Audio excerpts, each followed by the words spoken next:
नमस्कार, आप देख रहे हैं प्राइम टीवी। मैं हूं आपके साथ अब्दुल करीम। खबरों की शुरुआत करते हैं। फ्रांस की एक मैगजीन में पैगंबर हजरत मोहम्मद साहब का कार्टून प्रकाशित होने के बाद लोगों ने फ्रांस के राष्ट्रपति की निंदा करना शुरू कर दिया है। सहारनपुर के देवबंद में मुस्लिम धर्मगुरुओं ने एतराज जताते हुए सरकार से इस मसले पर एक्शन लेने की मांग की है। मुस्लिम युवाओं द्वारा आयोजित एक कार्यक्रम में पैगंबर साहब की शान में गुस्ताखी को बर्दाश्त नहीं किया जाएगा। फ्रांस ने दुनिया के मुसलमानों की भावनाओं को ठेस पहुंचाया है। इस एहतजाज की वजह तो ये है कि फ़्रांस के सदर ने मोहसिन इंसानियत जनाब रसूलुल्लाह सल्लल्लाहु तआला अलैहि वसल्लम की शान अक़दस में तौहीन आमेज़ खाके आम करने का जो ऐलान किया है, उससे न सिर्फ ये कि मुसलमानों के दिलों को ज़बरदस्त ठेस पहुँची है, उनके दिल ज़ख्मी हुए हैं, मजरूह हुए हैं, बल्कि हम ये कहते हैं कि फ़्रांस के सदर की ये हरकत इंसानियत के ख़िलाफ़ एक बदतरीन जुर्म है। एहतजाज फ्रांस के राष्ट्रपति ने जो नबी करीम की शान में गुस्ताखी करने वाले टीचर था, उसको जो एजाज़ से नवाजा, उसके खिलाफ एहतजाज है, मजम्मती एहतजाज है। और इसका मतलब ये है कि इस एहतजाज के ज़रिए एक मेमोरेंडम भारत के राष्ट्रपति के ज़रिए जो है फ्रांस को भेजा जाएगा कि जो भी उन्होंने उस टीचर को एजाज़ दिया उसको वापसी लें और अपने अल्फाज से वापसी हों कि नबी करीम की शान में जो गुस्ताखाना कार्टून बनते हैं वो बनते रहेंगे फ्रांस के अंदर, उसको वापसी लें। चित्रकूट में महर्षि वाल्मीकि आश्रम लालापुर में पहली बार सीएम योगी पहुंचे। मुख्यमंत्री ने आश्रम से अखंड रामायण पाठ का शुभारंभ किया। आश्रम में पूजा अर्चना के बाद सीएम ने पर्यटन से संबंधित कई कार्यों का शिलान्यास भी किया। यहां सीएम ने जनसभा को संबोधित करते हुए कहा कि हजारों साल पहले भगवान राम प्रयाग आए, वहां से वाल्मीकि जी से मिलकर चित्रकूट गए थे। वाल्मीकि जी के दर्शन को पूज्य तुलसी जी ने रामकथा घर घर पहुंचाई। औरैया में कोरोना की वजह से ईद मिलादुन्नबी त्योहार का जुलूस इस बार नहीं निकाला गया। हर साल त्योहार पर जुलूस में हजारों लोग शामिल होते थे, लेकिन इस बार कोरोना को देखते हुए धर्मगुरु ने यह फैसला लिया है और किसी भी तरफ से धार्मिक कार्यक्रम का आयोजन नहीं किया गया। लोगों ने काफी शांति से त्योहार को मनाया। यहाँ तकरीबन 40 साल से जो जश्न ईद नबी सल्लल्लाहु अलैहि वसल्लम का शानदार जुलूस निकलता था, जिसमें कस्बे के लोग और कस्बे के बाहर के लोग और हमारे बिरादरान वतन हिंदू भाई उसमें शामिल होते थे, उसके स्वागत करते थे, इस्तकबाल करते थे। भाईचारे के अतबार से एक शानदार जुलूस था, बहुत ही अदब और तहज़ीब और इस्लामी कायदे कानून के मुताबिक। मगर इस साल कोरोना की महामारी की वजह से, चूँकि जो हमने इंतज़ामिया से कोशिश की, उन्होंने 200 लोगों की परमिशन तक की इजाज़त देने की बात कही, मगर जिस जुलूस में कस्बे के तकरीबन 15,000 10-15,000 आदमी शामिल होते हों, उसमें 200 की क्या अहमियत है। लिहाजा हमने मुनासिब समझा कि उसको मुलतवी करते हैं, इसलिए कि हम किसी को जुलूस में शामिल होने से रोक ही नहीं सकते। सबके नबी हैं, हमारे नबी हैं, हर आदमी अक़ीदत रखता है, मोहब्बत रखता है, ताल्लुक़ रखता है और शामिल होने का एक जज्बा रखता है। लिहाजा हमने देखा कि अगर हम निकालेंगे तो हम इतने बड़े मजमे को कंट्रोल नहीं कर पाएंगे, ना हमारे इख्तियार में होगा कि हम लोगों को रोक सकें। लिहाजा हमने उसको अपने मुल्क की बहबूदी के लिए, अपने मुल्क के फ़ायदे के लिए, इस मर्ज़ से निजात के लिए, इस मर्ज़ से बचने के लिए और गवर्नमेंट के कानून की पाबंदी करने के लिए हमने साथ मुलतवी कर दिया। फ्रांस में पैगंबर साहब की विवादित पेंटिंग को लेकर मुस्लिम समुदाय के लोगों ने नारेबाजी करना शुरू कर दिया है।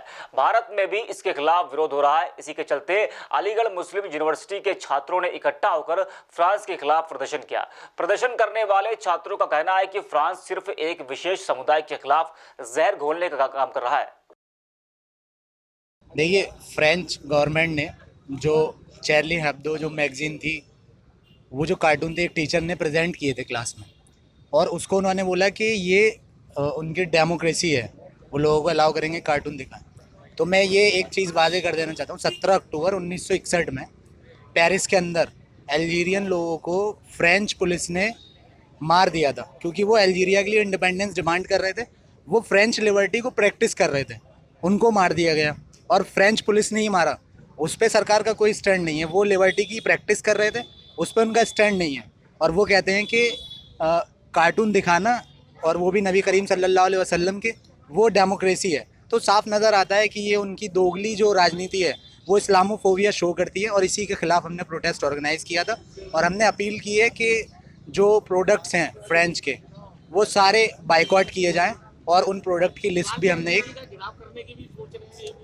हाँ बिल्कुल, अगर ये वो माफ़ी नहीं मांगते हैं तो इस पे मशवरा किया जाएगा सीनियर्स के साथ बैठ करके, और मशवरे में जो भी तय होगा वो आप लोगों को बता दिया जाएगा और प्लान रहेगा कि घेराव किया जाए।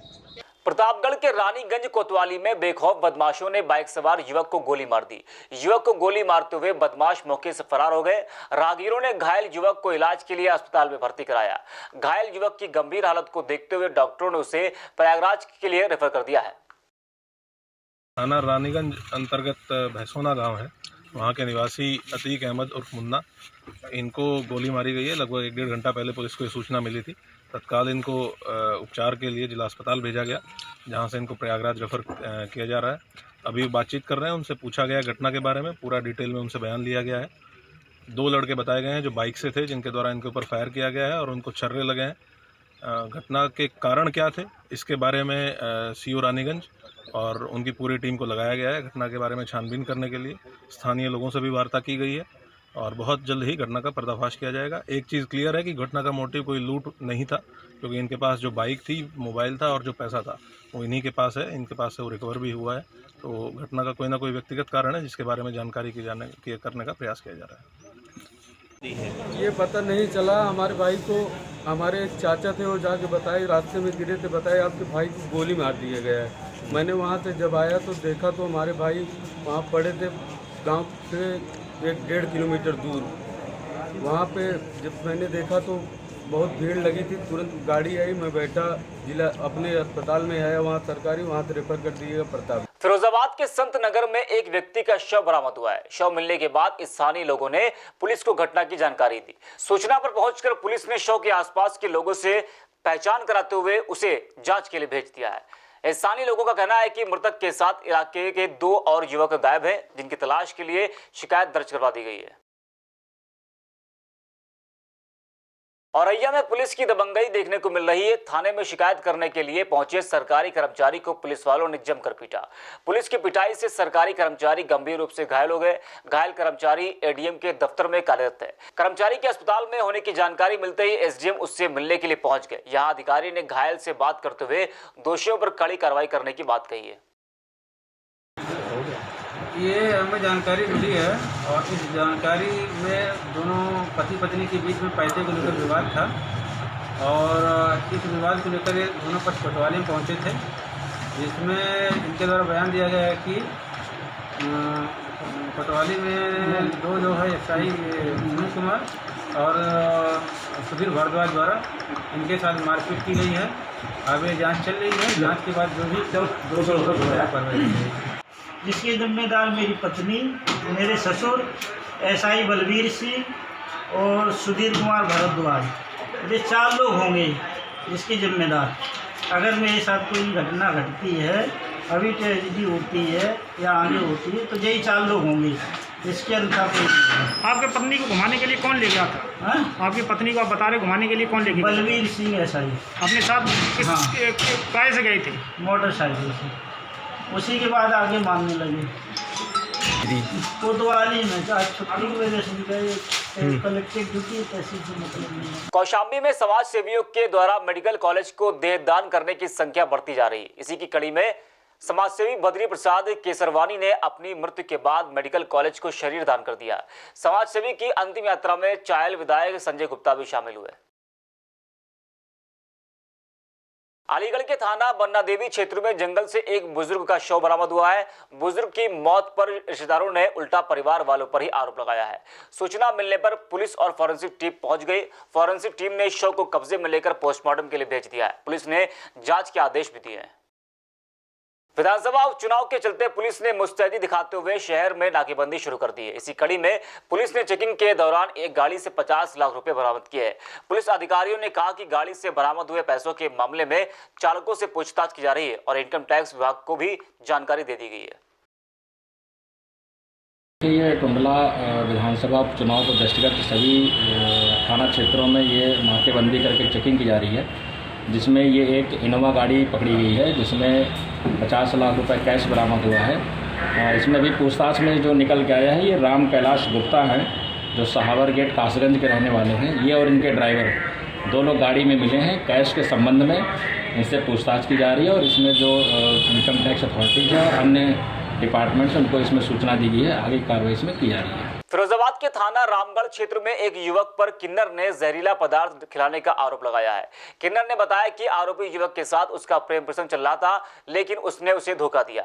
यह भी कहा कि आरोपी को उसने 5 लाख रुपए के साथ कुछ जेवर भी दिए थे।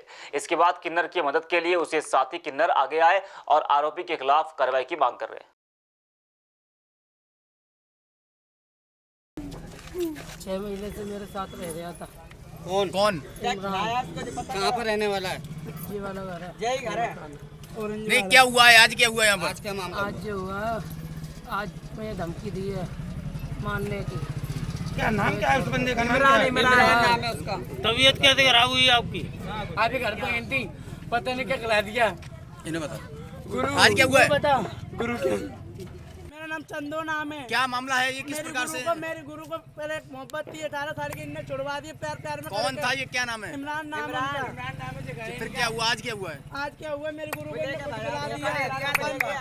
दिया और अंगूठी दी। गुरु ने अंगूठी दी। अब वो भाग गया, लोगों को लेकर फरार हो गया है। क्या नाम है जो भागा है? क्या इमरान का घर है? पता नहीं क्यों हुआ।